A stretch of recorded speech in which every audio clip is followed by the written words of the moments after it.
Hello all, Shadwell here, ready to talk about the next film in my collection, The Exorcist from 1973. It's directed by William Freidken and stars Ellen Burstyn and Linda Blair. Well, here it is, the horror film most would say is tied with Silence of the Lambs in the category of Best Horror Film Ever. It was even up for several Oscars and won 2 of them, for adapted, screenplay, and sound. And that's fine, I guess. I would just expand the list, but that's just me. I own a 4K release of the extended director's cut, which was previously referred to as the version you've never seen, since it was re-released in theaters in late 2000. And you know what that means. I was working at the California Theater at the time, and I remember after I assembled a print of this movie, I watched it with the sound pumped way up louder than it probably should have been. 2 things. First is that when the spider walk happened, I thought I was prepped because I had seen the scene before in a documentary on the film, but I was not prepared for the end of the scene where blood flows from her mouth and she shrieks.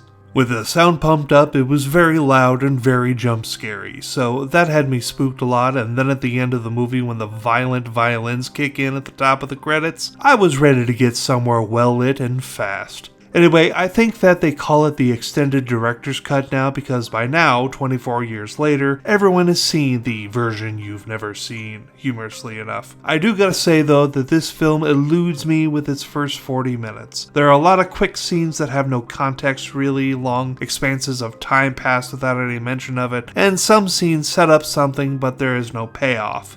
I'm looking in your direction, Reagan telling the astronaut he's going to die up there and that's the last we hear of the situation. Is it an unpopular thing to say that The Exorcist, at least in the first hour, is deeply flawed? Maybe, but I don't give a fuck, it's the truth. And I swear to God that if any of you say, you have to read the book to understand the plot holes, I will slap you across the face. That should all be in the film. I shouldn't have to do extra research to enjoy a movie. Of course, I have read the book it's based on and it's a good read and it explains the parts missing between the scenes. But you shouldn't be expected to read a book and watch the film version just to have a basic understanding of the film. I'm giving The Exorcist the extended director's cut an A- because the first 40 minutes is rough. Tomorrow we watch one of the worst films I've ever seen, Exorcist II: The Heretic. Tomorrow's gonna suck. See y'all then.